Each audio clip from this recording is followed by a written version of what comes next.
সবাইকে নমস্কার জানিয়ে বলছি, প্লিজ দয়া করে কেউ কাউন্টিং এজেন্টরা এবং প্রার্থী ক্যান্ডিডেটরা তারা ভোটিং এলাকা ছেড়ে আসবেন না। স্ট্রং রুমে যেখানে কাউন্টিং হচ্ছে, মানে সেন্টারে, সেখান ছেড়ে কেউ আসবেন না। এটা বিজেপির প্ল্যান। প্রথম 2-3 রাউন্ডে আমি কালকে থেকেই বলছি যে ওদেরগুলো আগে দেখাবে, আমাদেরগুলো পরে দেখাবে। এবং অনেক জায়গায় 2-3 রাউন্ড কাউন্টিং করার পরে প্রায় 100টা জায়গায় কাউন্টিং বন্ধ করে রেখে দিয়েছে। এবং কল্যাণীতে ধরা পড়েছে 7টা মেশিন, যেখানে কোনো মিল নেই। এটা টোটাল ফোর্স পুলিশ সেন্ট্রাল ফোর্সকে দিয়ে চারিদিকে তৃণমূল কংগ্রেসের উপর অত্যাচার করছে, অফিস ভাঙছে, জোর করে দখল করছে। এসআইআর নামে আপনারা দেখেছেন ভোট লুট করেছে যাতে যে সিটগুলো জিততে পারে।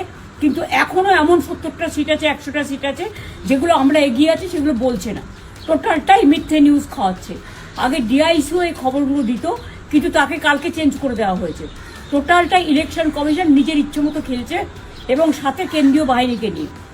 এবং আমাদের পুলিশরা টোটাল মাথা নত করে কেন্দ্রীয় বাহিনীর আন্ডারে কাজ করছে। সুতরাং আমি আমাদের কাউন্টিং এজেন্টদের, আমাদের সমস্ত পার্টির কর্মীদের বলবো, অত মন খারাপ করার কারণ নেই। আমি বলেছিলাম সূর্যাস্তের পরে আপনারা জিতবেন। 3 রাউন্ড 4 রাউন্ড কাউন্ট হলেও এটা 14 রাউন্ড থেকে 18 রাউন্ড কাউন্ট হয়, তখন আপনারা জিতবেন। Wait and see, watch. আমরা সবাই আপনাদের সাথে আছি, আপনারা কেউ ভয় পাবেন না, নিশ্চিন্তে থাকুন। আবার বাঘের বাচ্চার মতো লড়াই করে যাবো।